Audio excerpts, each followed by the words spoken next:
আসসালামু আলাইকুম viewers, yummy food কালেকশনে আপনাদের সবাইকে ওয়েলকাম জানাচ্ছি। আজকের পর্বে খুবই মজাদার একটি বিরিয়ানি রেসিপি শেয়ার করব, যেটার নাম কিনা পর্দা বিরিয়ানি। আর আজকের পর্দা বিরিয়ানিটা আমি মিনি সাইজের পর্দা বিরিয়ানি তৈরি করে দেখাবো, এবং যেটা কিনা চুলায় একদম সহজ পদ্ধতিতে আপনাদের সাথে শেয়ার করব। আশা করছি রেসিপিটা আপনাদের কাছে খুব সহজ মনে হবে এবং আপনারাও খুব ইজিলি এটা তৈরি করে নিতে পারবেন। তো চলুন দেখে নিই কী করে আমি এই মিনি সাইজের পর্দা বিরিয়ানিগুলো তৈরি করেছি। পর্দা বিরিয়ানি তৈরির জন্য সরাসরি আমি একটি বড় পাত্র নিয়েছি এবং এখানে আমি প্রায় হাফ কাপের মতো তেল দিয়েছি। এখন এর মধ্যে হাফ কাপ পেঁয়াজ দিয়ে এখন এটাকে একটু ব্রাউন কালার করে ভেজে নিব। যখন পেঁয়াজের কালারটা চেঞ্জ হয়ে আসবে, তারপরে এর মধ্যে দিচ্ছি হাফ চা চামচ আস্ত জিরাটা একটু ভেজে নিয়ে এখন এর মধ্যে দিচ্ছি 3টি কাঁচামরিচ কুচি, অথবা আপনাদের ঝালের টেস্ট অনুযায়ী দিতে পারেন। সেই সাথে দিচ্ছি 2 টেবিল চামচ আদা এবং রসুনের বাটা। এখন এই আদা রসুন আর মরিচটাকে এর সাথে ভালোভাবে ভেজে নিচ্ছি। এখন এর মধ্যে মশলা হিসেবে দিচ্ছি হাফ চা চামচ হলুদের গুঁড়ো, 1 চা চামচ গরম মশলার গুঁড়ো, 1 টেবিল চামচ মরিচের গুঁড়ো, 1 টেবিল চামচ ধনে গুঁড়ো। আর মশলাটা যেন পুড়ে না যায় এই কারণে কিছুটা পানি দিয়ে এখন এটাকে একটু কষিয়ে নেব। সেই সাথে এর মধ্যে হাফ কাপ পরিমাণে টক দই দিচ্ছি, আর টক দইটাকে আমি একটু ফেটে তারপর এর মধ্যে দিয়ে দিচ্ছি। এখন সব কিছু মিক্স করে মশলাটাকে একদম ভালো করে কষিয়ে নিতে হবে। যখন দেখবেন যে মশলাটা ভালোভাবে কষানো হয়েছে, মানে তেলটা উপরে ভেসে উঠেছে, তো সেই পর্যায়ে আমি এর মধ্যে দিয়ে দিচ্ছি একটি বড় সাইজের টমেটো, যেটা একদম মিহি কুচি করে কেটে নিয়েছি। আর টমেটোটা যেন মশলার সাথে তাড়াতাড়ি করে গলে যায় এই কারণে আমি এটাকে ঢেকে দিয়েছি 5 মিনিটের জন্য। তো 5 মিনিট পর টমেটোটা এখন নরম হয়ে এসেছে। তো এই পর্যায়ে আমি স্প্যাচুলা দিয়ে টমেটোটাকে এভাবে করে ম্যাশ করে দিচ্ছি। আপনারা চাইলে এক্ষেত্রে এরকম ফ্রেশ টমেটোর পরিবর্তে টমেটো পিউরিও ইউজ করতে পারেন। আর আজকে বিরিয়ানিটা তৈরির জন্য আমি এখানে মুরগির মাংস ইউজ করছি 1 কেজি পরিমাণ। আর এই মাংসটা একটু ছোট সাইজ করে কাটা, যেহেতু মিনি পর্দা বিরিয়ানি বানাবো, সো মাংসগুলো ছোট সাইজের হতে হবে। আর এখন এর মধ্যে দিয়েছি স্বাদ অনুযায়ী লবণ। এখন মশলার সাথে মাংসটাকে ভালো করে কষিয়ে নিতে হবে। কষানোর জন্য এটাকে ঢেকে দিচ্ছি 5 মিনিটের জন্য। 5 মিনিট পর নেড়েচেড়ে আবারও এটাকে ভালো করে কষিয়ে নিলাম। এখন মাংসটাকে সিদ্ধ হওয়ার জন্য আমি এর মধ্যে পানি দিচ্ছি 1 কাপ পরিমাণ। সেই সাথে আরও একটা জিনিস দিতে ভুলে গিয়েছি, সেটা হচ্ছে গিয়ে বাদাম বাটা বা বাদামের গুঁড়া। তো আমি এখানে বাদাম গুঁড়াটা ইউজ করছি, বিকজ আমার কাছে গুঁড়া করাটাই আছে। তো আমি সেটা দিচ্ছি 2 টেবিল চামচ। আপনারা যদি বাদাম বাটা ইউজ করেন তাহলে এক্ষেত্রে 1 টেবিল চামচ দিবেন। তো সব কিছু মিক্স করে নিয়ে এখন এটাকে ঢেকে দিচ্ছি মাংসটা পুরোপুরি সিদ্ধ হওয়া পর্যন্ত। আর আমি এই যে আপনাদেরকে একটু দেখিয়ে দেই, আমি যে এই আলমন্ড ফ্লাওয়ার মানে এই বাদামের গুঁড়াটা আর কি ইউজ করি। আর মাংসটা সিদ্ধ হওয়ার মাঝে কিন্তু 2-1 বার একটু নেড়ে দিতে হবে, যাতে করে নিচে পোড়া না লেগে যায়। তো যখন এই মাংসটা ভালোভাবে সিদ্ধ হয়ে যাবে এবং সেই সাথে ঝোলটা একটু ঘন হয়ে আসবে, তো সেই পর্যায়ে আমি পাত্র থেকে মাংসগুলোকে জাস্ট উঠিয়ে নিচ্ছি। ঝোলটাকে উঠানোর দরকার নেই, যতটুকু মাংসের সাথে ঝোল আসুক, বাকি ঝোলটা আর কি পাত্রের মধ্যেই থাকবে।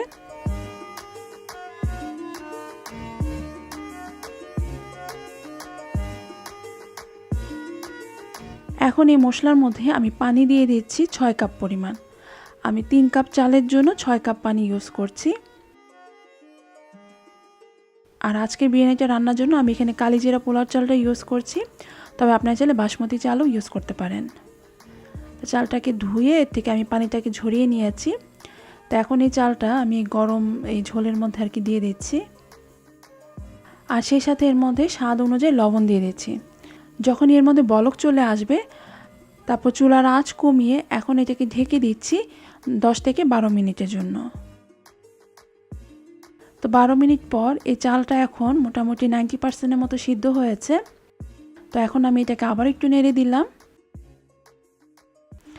এখন এর মধ্যে আমি যে মাংসগুলো উঠিয়ে রেখেছিলাম, সেই রান্না করা মাংসগুলো এর উপরে দিয়ে দিলাম। মাংসের সাথে এই পোলাওটা একটু মিক্স করে নিচ্ছি। এখন এর মধ্যে আরও বেশ কিছু ইনগ্রিডিয়েন্টস দিব। তার মধ্যে এখানে আমি দিচ্ছি হচ্ছে হ্যালোপিনো, আপনারা চাইলে ক্যাপসিকাম বা আস্ত কাঁচামরিচও দিতে পারেন। দিচ্ছি এখানে হাফ চা চামচ গরম মশলার গুঁড়ো, কিছুটা পেঁয়াজ বেরেস্তা, কিছুটা পুদিনা পাতা কুচি এবং কিছুটা ধনে পাতা কুচি, সেই সাথে একটা লেবু নিয়ে সেটা থেকে জুসটা আর কি দিচ্ছি। আর এর মধ্যে এখন 1 টেবিল চামচ ঘি দিয়ে চারপাশে আর কি মিক্স করে দিলাম। আর এখানে আমি একটু অরেঞ্জ ফুড কালার নিয়েছি, এটা জাস্ট বিরিয়ানির মানে কালারটা একটু সুন্দর করবে।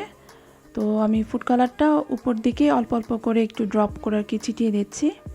এখন চুলার আঁচ একদম লোতে রেখে এটাকে জাস্ট দমে রাখছি আমি 5 থেকে 7 মিনিটের জন্য। তো এই যে 5 মিনিট পরে দেখুন এখন কিন্তু বিরিয়ানিটা পুরোপুরি রেডি।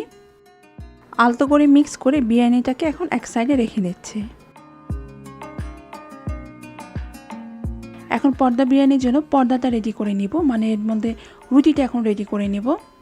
রুটিটা আজকে আমি একদম সহজ পদ্ধতিতে বানাচ্ছি, এর জন্য কোনো রকম বেলাবেলি কোনো ঝামেলা নেই। তো আমি এখানে 2টা ডিম নিয়েছি একটি পাত্রের মধ্যে, যেটাকে আমি একটু ফেটে নিচ্ছি। সেই সাথে আমি এর মধ্যে দিচ্ছি 1 কাপ পরিমাণে ময়দা, হাফ চা চামচ লবণ দিয়ে এটা একটু মিক্স করে নিলাম। এখন এর মধ্যে আমি দুধ দিচ্ছি 1 কাপ পরিমাণ, আর দুধটা আমি অল্প অল্প করে মিক্স করে নিচ্ছি।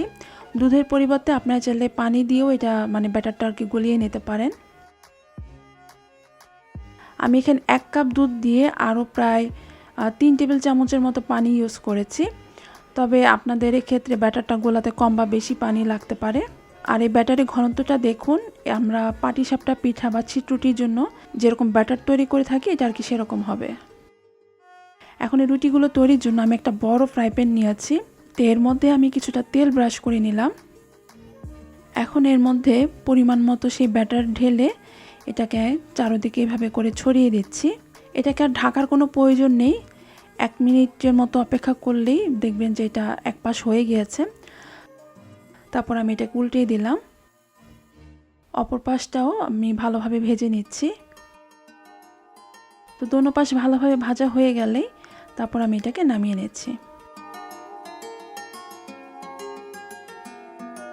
আর আজকের পর্দা বিরিয়ানিগুলো সেট করার জন্য আমি এরকম ছোট ছোট মিনি সাইজের বাটি ইউজ করছি। এটা স্টিলের বাটি, আপনার চাইলে কাঁচের বাটিও নিতে পারেন। তো সেই বাটির মাঝখানে আমি একটা রুটি দিয়ে দিলাম। রুটিটার মাঝে এভাবে করে গর্ত করে এখন এর মাঝে আমি অল্প অল্প করে সেই বিরিয়ানিগুলো দিয়ে দিচ্ছি, এবং চেষ্টা করবেন প্রত্যেকটা বাটির ভাগে যেন মানে মাংস থাকে আর কি। এবং সব শেষে উপর দিকটা এভাবে করে একটু চেপে চেপে দিচ্ছি, যাতে করে বিরিয়ানিটা ভিতরে ভালোভাবে সেট হয়ে যায়। এখন রুটিটা চারপাশ থেকে এভাবে করে এনে এটাকে পুরোপুরি বন্ধ করে দিলাম। এখন হাত দিয়ে এভাবে করে সাপোর্ট রেখে এই যে বাটিটাকে উঠিয়ে নিলাম। এই যে দেখুন পর্দা বিরিয়ানি রেডি।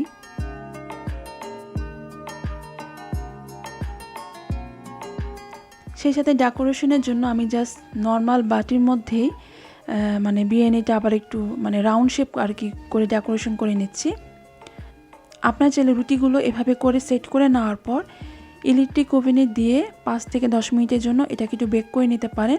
এতে করে রুটির উপরের অংশটা একটু ক্রিস্পি হবে। তো আমি আর এটাকে আর ওভেনে বেক করছি না, যেহেতু চুলার মধ্যে এটা পুরোপুরি রান্না করা, আর রুটিটা আমি ভালোভাবে ভেজেছি, সো আমি আর বেক করছি না। আমি রুটির উপরে জাস্ট একটু বাটার ব্রাশ করে দিচ্ছি।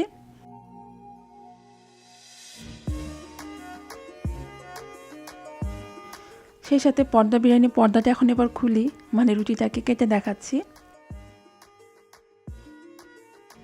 তো এই যে দেখুন পর্দার ভিতর থেকে এখন বিরিয়ানি বের হয়ে আসলো।